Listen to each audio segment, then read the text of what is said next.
Bonjour, bonjour, chers abonnés sur ma nouvelle chaîne, chers passionnés, amis des oiseaux, des canaris, des chardonnerets. Encore une vidéo la même journée.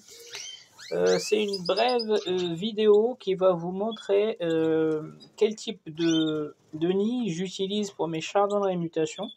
Comment je les prépare, parce que souvent les gens nous posent des questions, comment préparer, faut camoufler, faut pas camoufler. Quand je camoufle, mes oiseaux ils ont peur, ils s'approchent pas, etc.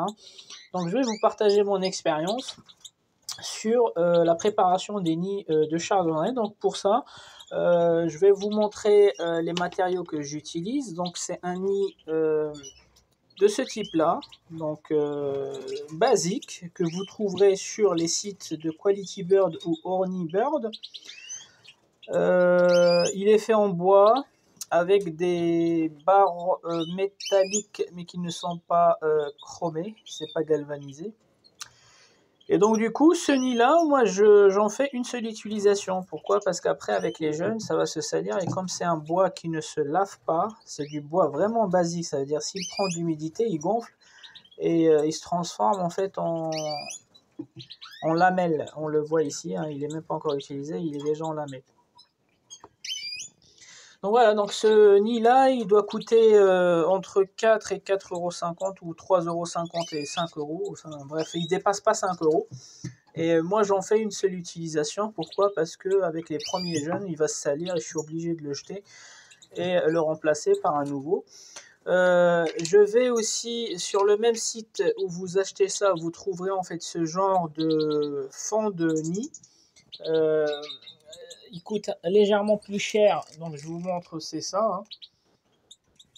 Ils sont déjà préparés et préformés. Ils coûtent légèrement plus cher que les classiques, mais bon, moi pourquoi j'ai choisi ce matériau là, parce qu'il se met en lieu et place ici directement, parce que si vous avez remarqué, le nid n'est pas percé, donc il n'y a pas la coupole, donc je crée une coupole moi-même. En plus c'est doux, donc les femelles adorent ce matériau, c'est très doux. Je pense que c'est de la feutrine ou un truc comme ça, et ils ont assez de hauteur pour pouvoir nourrir. Voilà, ce que je fais, c'est que je vais aller chercher ce type de, comment on appelle ça, de préparation pour les sapins de Noël. Par contre, je vous conseille de prendre la bonne qualité, parce que quand vous allez le réutiliser tous les ans, c'est un peu dommage que chaque année, il faut aller en acheter, il faut en penser au mois de décembre, pendant la période de Noël, et vous le mettez de côté, vous achetez une bonne qualité, qui ne s'effrite pas, qui ne se défait pas. Donc pour votre information, ceux-là, ça fait 5 ans que je les ai. Donc je les lave. Là, je viens juste de la laver, la sécher dans le garage. Par ce temps de froid, elle a mis 3 ou 4 jours pour sécher. Donc c'est pareil, j'en achète beaucoup. Et donc du coup, je les lave après chaque saison. Et comme ça, ils seront prêts pour la saison suivante.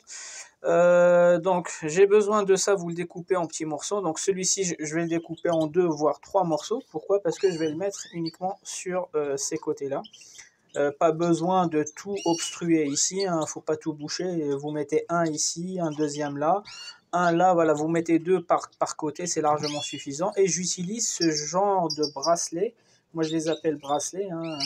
Vous pouvez en trouver ça chez Leroy Merlin ou chez Brico Dépôt, enfin tous les sites de bricolage ils vendent ça, hein. Ça coûte pas cher, vous pouvez trouver plus petit. Moi j'ai acheté un gros stock de ça, les grosses, et après je les découpe, quoi. Donc je me sers de ça, de ces bracelets là, pour fixer là-dessus. Donc je vais vous montrer un exemple qui est déjà fait. Donc ça va donner ça. Donc vous voyez que ici j'ai utilisé ces bracelets là. Une fois, quand vous les serrez, en fait il n'y a plus de trous. C'est-à-dire quand la femelle est à l'intérieur, elle peut vous voir, elle fait ses propres trous pour vous voir et c'est tout, hein. Mais ça la rassure. Donc voilà, je fais ça sur les 3 faces. Et ça donne ça à l'intérieur. Donc avec la coupole dont on a parlé tout à l'heure, je fais ça. Et puis voici un nid qui est déjà prêt. Et ils adorent ça, ils adorent ce matériau. Ils adorent aussi ce matériau, les chardonnerets. Et donc pour l'accrocher, je rajoute 2 petits crochets comme ça, hein. Voilà, ça il faut juste les tourner. Mais moi je perce avec la perceuse. Je m'approche un peu du diamètre et après je viens visser les petits crochets là pour accrocher les cadres au mur ou quoi que ce soit. pouvez aussi penser à votre propre système, hein.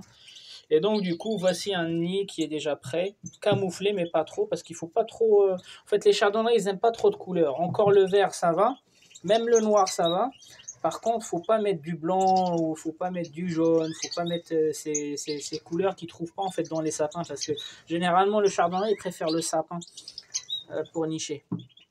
Donc voilà, un petit nid. Je pense l'ensemble là, vous êtes à 4 euros, allez 50 centimes, vous êtes à 5 euros tout, y compris bracelet, crochet, machin. Donc ça vous fait un nid à 5 euros. Par contre, une fois que les premiers jeunes sont sortis du nid, vous pouvez récupérer tous les matériaux sauf la coupole qui est là et ce nid là. À moins que vous soyez un très bon nettoyeur. Après, il faut le gratter avec du papier vert, je pense. Mais bon, après, moi, j'ai essayé de récupérer les nids d'il y a 4 ans, mais ils se sont fissurés, ils se sont transformés en lamelles, et donc du coup, pour la sécurité de mes oiseaux, j'ai dû les jeter, et maintenant, par expérience et par habitude surtout, je préviens un stock pour faire les 2 tours des chardonnerets. Donc voilà, donc ça c'est mon nid pour les chardonnerets, c'est pas du tout la même chose pour les canaris, je vous ferai une vidéo pour les canaris plus tard. Donc voilà, pour ceux qui savent pas comment camoufler, quel nid acheter, machin. Voilà, tout ça c'est disponible sur le site de Quality Bird et Horny Bird.